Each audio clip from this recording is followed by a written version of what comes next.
Hi, everybody. This is your host, John Toker from Biz Insider. I have two amazing guests here with me today from Northern Honda, Dave Barber and Sam Barber. How are you guys doing today? Hey, John. I'm good. You? Good, Excellent, John. thanks. Thank you.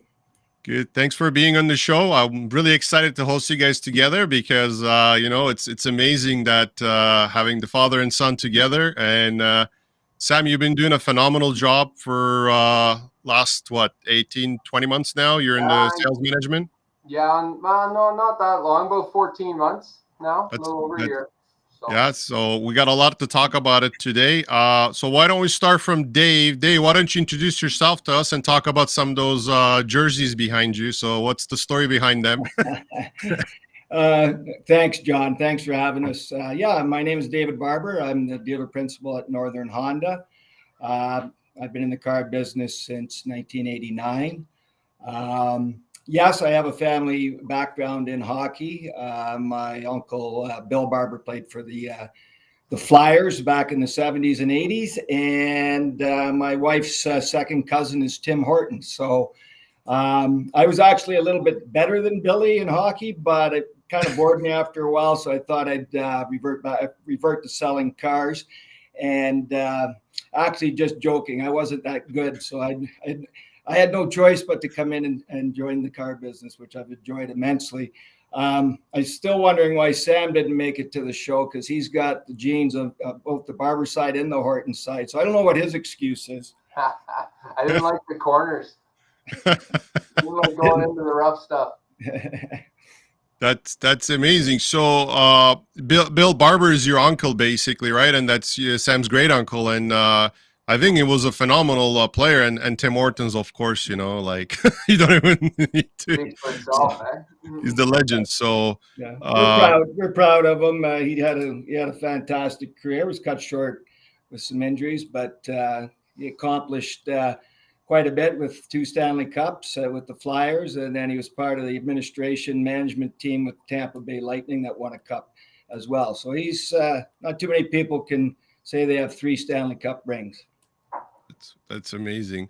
So Sam, why don't you talk about yourself a little bit? What's your educational background? How did you end up in the dealership? And you're fairly young person, I know, and I think you've been doing a phenomenal job. So let's talk about yourself a little bit. Yeah, okay. Thanks, John. So my name's Sam Barber. I'm the sales manager here at Northern Honda. I'm David's son. I joined the business back in 2018 after finishing a quick stint with TransCanada Pipelines. Came on board and joined the family business, so to speak. My sister Katie has worked here at the dealership as well over the last few years. Educational background, I went to school for business. Got my bachelor's degree in finance, and then I continued on and did my master's in finance and investment management also. And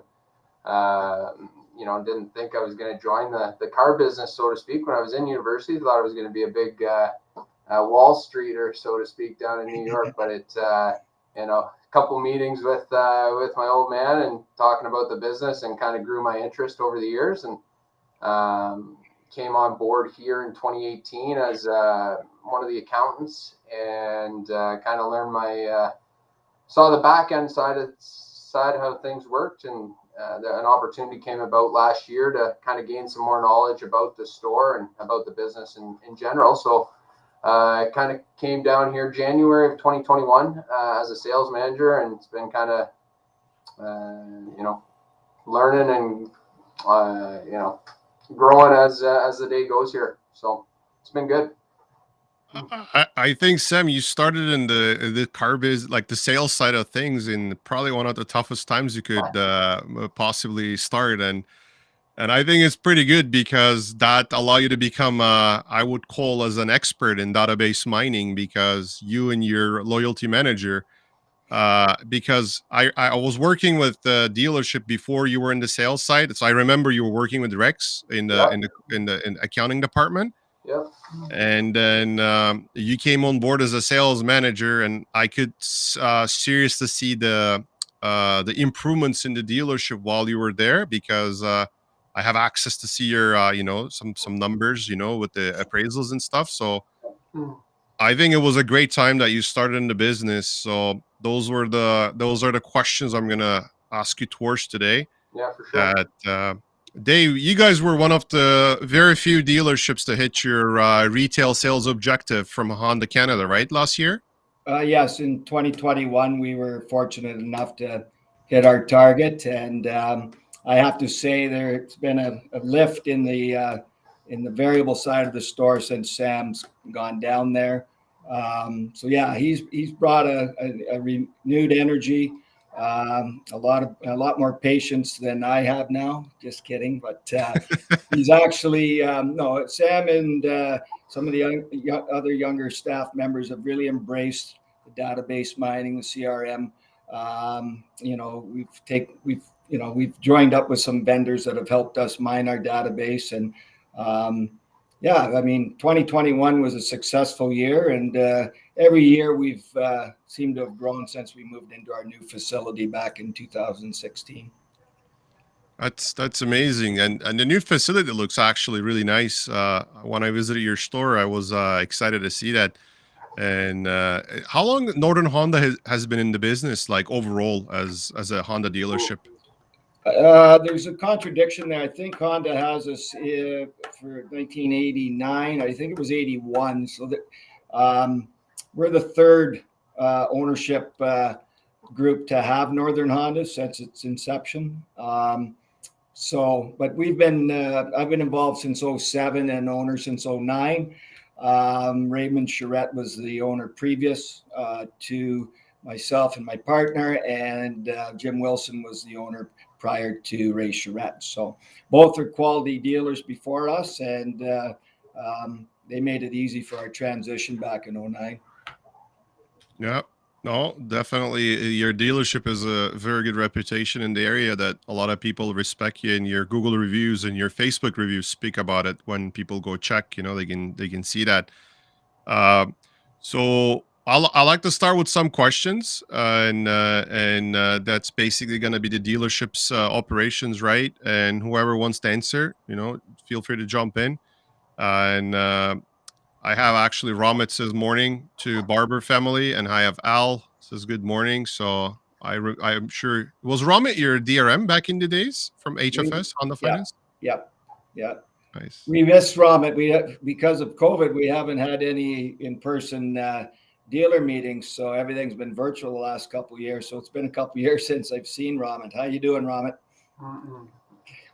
Good. I remember visiting the store one day. It was actually, I think it was on March, and we came there, and I was driving on the highway, and I see a sign says halfway through the North Pole. I'm like, oh, okay, it's gonna be cold when I get there. And I get there. It's that's an overreaction. It's not too bad. It's a misconception. People think we're farther north than we are, but little do a lot of people in the GTA know we're 3 hours to the airport, even driving the speed limit. Yeah, it's not bad. It's actually a nice drive. Yeah, it is a fun drive. And no, I came there and it was nice. Like it was like, I think 7-8 degrees or something. And then in the next day I woke up in the morning, it was minus 30. I'm like, what a fluctuation in the temperature. That can happen. Okay, I'll start with my questions. So my first question is going to be this. So Northern Honda was a successful operation. Like over the years, you guys were doing a really good job in terms of hitting your targets, right? Successful operation. Did a decent job with the used car business as well. How would you explain to your success in 2020 and 21 compared to the previous years? Because you changed the way you do business completely because you had no walk-in traffic anymore, right? Pretty much. I remember the days you guys had nobody walked through the front door. Everything was appointment. Yeah. What I think what has changed since is you're kind of like the industry's changed so much since, dating back to 2020 and since COVID really started, right? That, the government enforced that going back to the appointment only version, people kind of had that sense now that, there's more phone calls looking for appointments because they're not necessarily sure what's coming, like what the rules and regulations are for automotive business. so that kind of helped. Plus, it forced us to kind of, monitor our activities, so to speak, on our platforms, whether that's through our traffic management system or whether that's through our CRM platform. We use Auto Alert as well, and that's been a really helpful tool. And it's up to management to monitor what our guys do and sit down and kind of come up with a daily game plan, because we know that the foot traffic just isn't there anymore, and it's a lot more online and over phone calls and video calls, or however you want to put it. But I think what's helped us, I think society in general, is the demand's been there, or has increased, since 2020, because inventory has been in the news as a problem. So people know that the options aren't there, and Honda's been fortunate enough for at least our store in 2021. We didn't really see that that inventory shortage, so to speak, until later on in the year. So we've been fortunate that way, but customers don't really necessarily know that until they call in, and then we actually have the availability. So that's part of our success. But I think also it comes down to us managing our daily activities and doing our reach outs and follow-ups with customers, just to let them know and keep them updated with situations. Yeah, to add to that, I mean, the consumer, to Sam's point, has adjusted, and we've tried to adjust as quick as they have, even though as a whole the industry probably hasn't. But I think the entire industry is getting a lot better, tracking and monitoring and measuring the activities in the digital world, as well as the phone and the e-leads are measured now more prominently than any other stats. So we want to keep that at the forefront on a daily basis, and the employees have adjusted their targets and their expectations when they come into work as well. So we're not unlike a lot of dealerships that have done well in the new environment. It's just identifying it and working it to its fullest. So if my question would be this: if you guys haven't made those adjustments, right, with the database mining, and you didn't invest into those digital tools that you were talking about it, and what would you think the outcome in terms of the post-COVID, in terms of sales? So imagine you were like an old school dealer, no improvements, and just go right in. Well, what's that line, John? It's like you either adapt or die, right? I mean, it's kind of how that. If you didn't update with these tools that are out there to data mine your to all your information with your customers, it'd be hard to be successful. I can't see how you could be without knowing,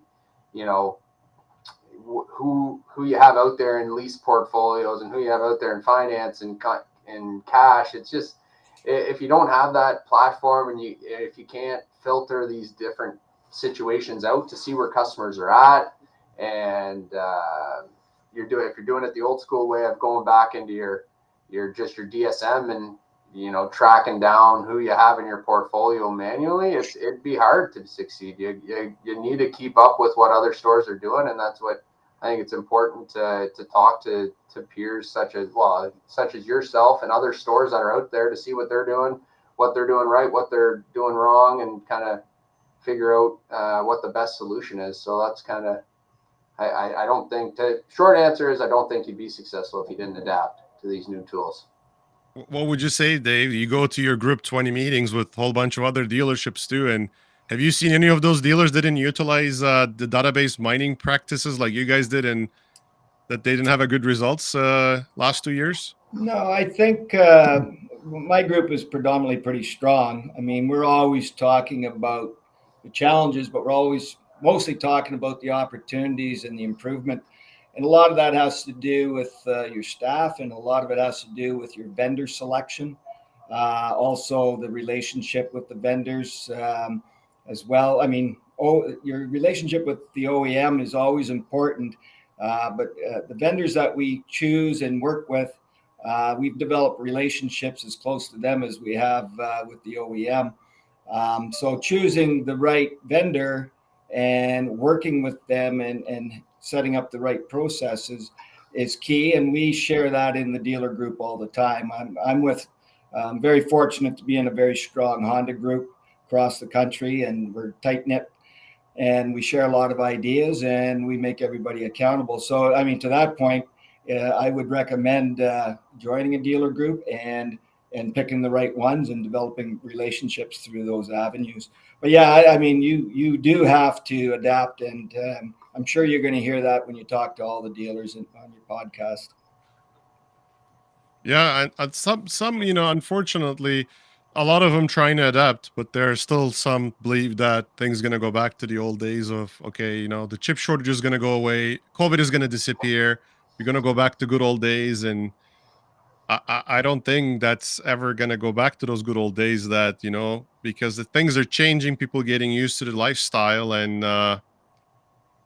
yeah, I hope all the dealers adapt like you guys do it. And I'm really actually when I talking to you guys more and more back in the days, I was very impressed with the store because some stuff that you guys do normally, I would expect to see them in a big order group would do stuff like that with like 20, 30 rooftops. But you guys being in a small town dealer, um, I remember the conversation with your used car manager, sales manager, and he showed me something about auto alert. Like, I didn't know that your store had the auto alert, and then he said, yeah, we have it, but like we're trying to implement it. We knew with it. I'm like, why didn't you tell me of auto alert before? It's a good tool. Like I have experience using it in the past. I can help you with it. He's like, oh really? Is it I'm like, yeah, we can chat more. And I was very impressed to see that, because you would expect that in a big auto group would have stuff like that, because they go to the NADA and see some tools, utilize it. They have the budget for it to negotiate with the vendors, because that's the challenge too. When you're a single point dealer, your negotiation power is not as big as a 20 dealership auto group too, right? So, Right. but no, I was impressed. And then your digital marketing practices, you were partnered with a local company there, and it was amazing. I see some chat coming in from Ramit, says he's doing fantastic. Thank you, sir. Glad to hear your team has managed to maintain a tight ship through the pandemic. That's good. Yeah. A Thanks, LinkedIn Ramit. user said, refreshing to hear a dealer talk outright about data mining. It's an important conversation to have because it also presumes that dealers have reliable access to clean data, which is not often the case. That's a good point. So how do you guys keep your data clean for your database mining? Just making sure your notes are up to date, keeping mining through it on a daily basis, checking in with with your sales staff, sitting down and make sure that the clients that are apparently in this contract are still in it, and just monitoring it on a daily basis. Yeah, and we also communicate internally through our DMS. We've done a recent purge, so we freshened up our entire database about a year and a half ago, which was it was a very arduous process, but it was worth every hour we put into it. A good, having good staff and believing in why we're doing it was important, and that really helped. And also, when we know somebody is no longer with us or has moved or unfortunately passed on, that is communicated, and it's mandated to communicate it. So we're trying to stay relevant, on a daily, weekly, monthly basis with our past customers and setting them up properly for future contacts as well. That makes a lot of sense. Clean data is very important for you to be able to work with it, because if data is not, You have to trust it.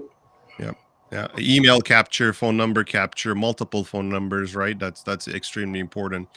Al asked, what is your overall opinion on a 2017 Honda CR-V? He owns one, and so far it's been a great vehicle. What do you guys think about the 17 CR-V?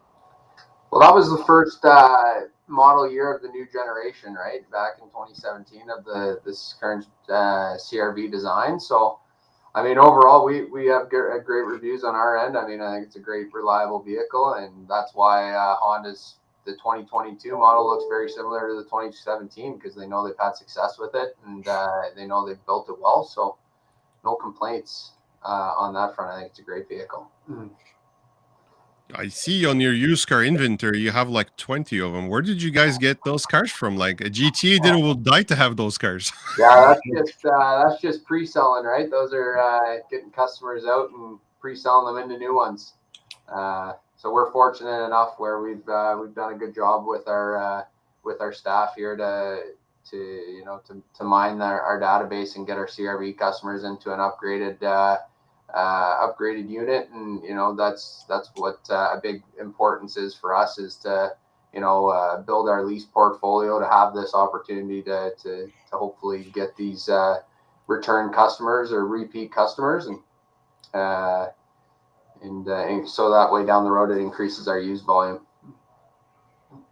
Another user commented, "A rising tide in franchise retail automotive will rise all ships. That's why this sort of open sharing of best practice is so critical for industry." So thank you for sharing these best practices with other fellow dealers, because my network, I have a lot of people from car business, so these kind of conversations really encouraging for other people too, because sometimes they're on they're hard to make a decision to go full blown with this kind of stuff. They still like to rely on sales events, which I'm not against to it, but I think you need to have a proper database mining process first before you just put all your effort and energy into the private sales.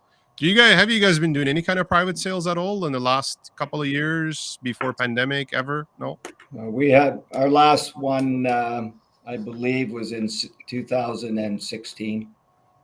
So it's been a while. Now, we were investigating another vendor that we had good reviews with, and came highly recommended, but then the pandemic hit, and so it's been put on the back burner, and until the inventory supply changes for the better, that'll probably stay the case for another year or two. Yeah, because you don't have cars, right? Like whatever is allocated, it's pre-sold anyways. Yeah. That's the situation.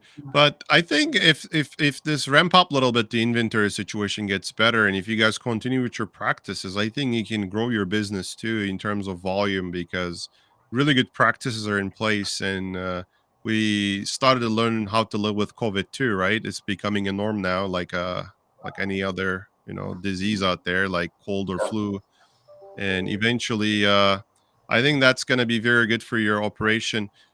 In terms of your used car business, last year, did you guys see any improvement over last couple of years? Can you guys talk about your used car business, what you guys did differently?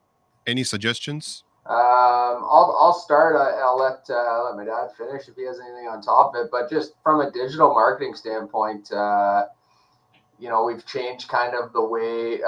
We've changed vendors and how we promote our cars online, and we've kind of paid more attention to capturing our photos, so to speak, and with our detailer taking photos and making the proper shots to make the car stand out online. Changed our strategy when it comes to our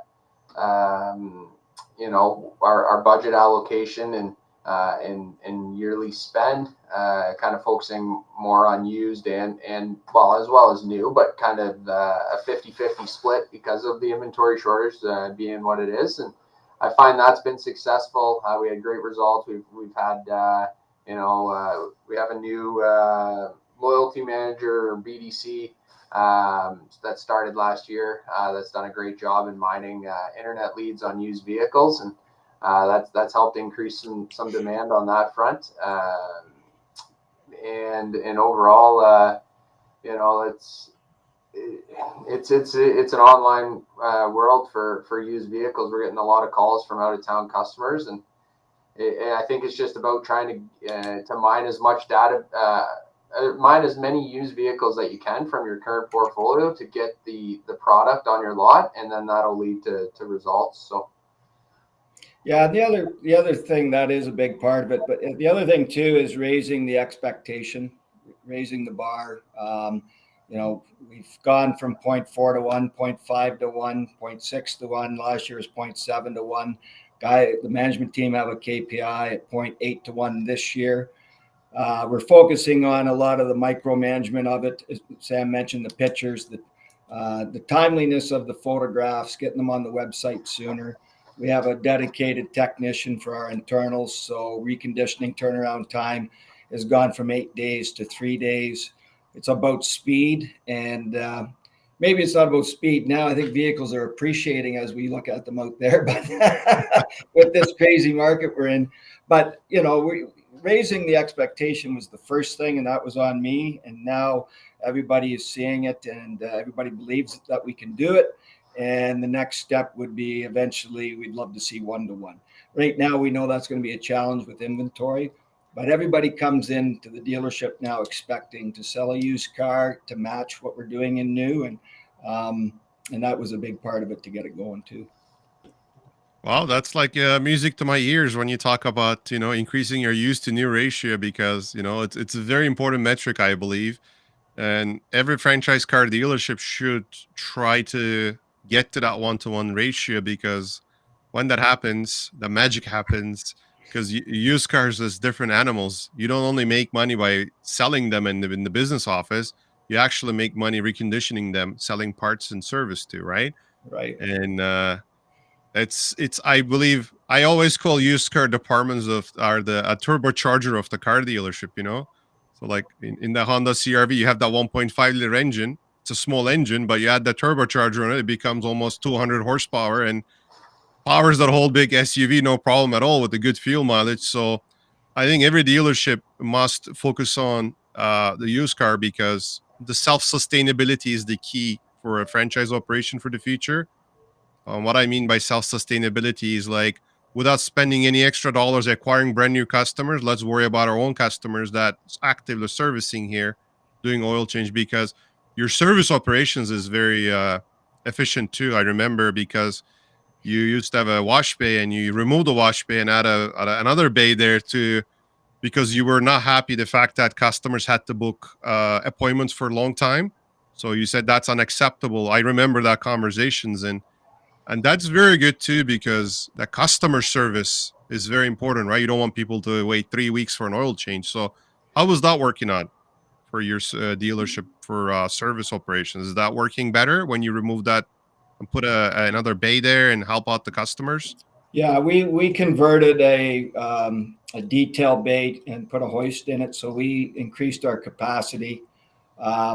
We've internally improved our processes in our appointment booking. We use a BDC for appointment booking. We're very fortunate. We've developed some young apprentices that have now turned into journeyman mechanics, and the turnover has been very, very low, and everybody is kind of grown within over the last 10 years. So everybody's improved, gotten better, they're trained, at a higher level than they were, let's say, even 5 years ago. So, but yeah, we've increased our capacity. We've also increased our employee count to meet the demand. So, I mean, we still have our challenges like any dealership, getting the throughput in the store during tire seasons, both in the spring and the fall. But every year we've tweaked things and gotten it to a level where it's shortened the appointment turnaround time. That's great, because customer service is extremely important, because you sell the first car, but the service sells the second, third, fourth, fifth car to those customers. You keep them happy. Um, I'll ask about any carbon buildup with the Hondas. I don't remember they had carbon buildup. They had some kind of like oil issue, but Honda changed the oil, and I don't think they no longer have that problem in the cold climates. Yeah, the Right? viscosity's changed, and there's been some bulletins out that have corrected the problem. Yeah, and it was only in the very cold climates, right? Like extreme cold, and because I drove CRV as company cars, and I put them a lot of mileage on them, and I drove them in very weird climates, right? Like I go up, down, all over the place. I never had an issue with it, but again, mine was a 19 CRV than at the 2021. But yeah, and I remember they were changing that the oil grade on those, so I don't Yeah. see there's any issues anymore with those at all. No. Ramit said, with the inventory shortage, how important has it been to participate in auctions to acquire vehicles such as Trade Rev, E-Block, Edessa, Mannheim? Are you guys acquiring any vehicles from there, or simply from your database? I think it's important to definitely participate in those auctions, and it's something that we've kind of looked at. We haven't had much success yet, but it's become a main focus point now moving forward, because of the inventory the way it is. It's we've survived the last year because of we've been fortunate enough to have some inventory, so we've been able to get some used cars in based off trades. But with inventory on the new side being what it is, online auctions will be important. It's just they're tough. It's vehicles are, with the way the market is for the demand, the asking prices of these cars it's you got to wrap your head around paying a premium for these vehicles. So it's just keeping your eye on it. Our used car manager is going to start being on it on a daily and hourly basis, and he's going to spend most of his days here moving forward trying to acquire some vehicles, mostly on trade Revving e-block. So it's definitely going to be an important part of our success for 2022 to look at those auctions. But just for the record, if anybody ever wants to sell you any kind of car, they can literally walk into your dealership and say, "I'd like to sell my vehicle. Can you appraise it?" You guys will always evaluate any kind of vehicle, basically, right? You guys have no problem doing that ever. That'd be awesome. It'd be awesome for customers to start lining up for appraisals. That's good. To see them roll in. Well, whoever's listening to this, you're gonna sell your car, take the trip up to North Bay and sell your car to Sam or Dave. They're ready to buy it. Okay, guys, time flies by with you. You know when you're with the people that you like, and the time goes really fast. We're in that 30-minute mark. I don't want to take more of your time because I know you guys are extremely busy, and really appreciate you making up this time today, because I know Dave is always busy. He's involved with the community, dealership, family. Like, there's a lot going on. Sam is working with deals all the time. So you giving me this 30 minutes is phenomenal. Before the closing, anything you guys want to add? Say, are you guys hiring, looking for people? You guys, okay, people from Georgian College contact you, Sam? Young people ask you questions. Are you open? Like, anything you want to add? Anyone looking to get into automotive retail, feel free to reach out to us, whether it's myself or David. We're open for people to apply for positions here in any shape, way, or position that they may want to be a part of. So definitely reach out to us. That's important moving forward, is for the younger generation, people that are at Georgian and people looking to get in. It'd be awesome to have them apply here. So Northern Honda up in North Bay. And thanks, John, very much, for your time today. It's been cool. This is our podcast debut. So yeah, nice. It was a lot of fun, John. Thank you for the time, and let's do it again sometime. Yeah, we'll do that in the summertime. Maybe I'll come visit the store. We'll do a live one from your store. Perfect, guys. Thank you again. And again, as Sam mentioned, if you're looking into getting into business, reach him out. He's a young guy like you are. And I think you finished the program anyways from Georgian, right? You did something. I remember. I just finished up there this past, almost a year ago now, last May. Finished up the automotive dealership management program. So. It's a very dynamic business. Every day is different. It's a fun business. Look at Swain said great work, so maybe he can give you some more cars. He was on the phone with me this morning, as I was getting prepped and ready to go for that. So. Great fella. Yeah, absolutely. Well, everybody, thank you for watching, listening. We're live on LinkedIn today and YouTube. If you want to watch this, again, you can watch it. We're also putting this up as a podcast too, which will be available on Apple, Google, iTunes, Spotify. So you can listen to this in your car as well too, if you ever want to listen again. But thank you very much, guys. Keep in touch. Hopefully we'll do this again. And all the best. Hope you will sell lots of cars.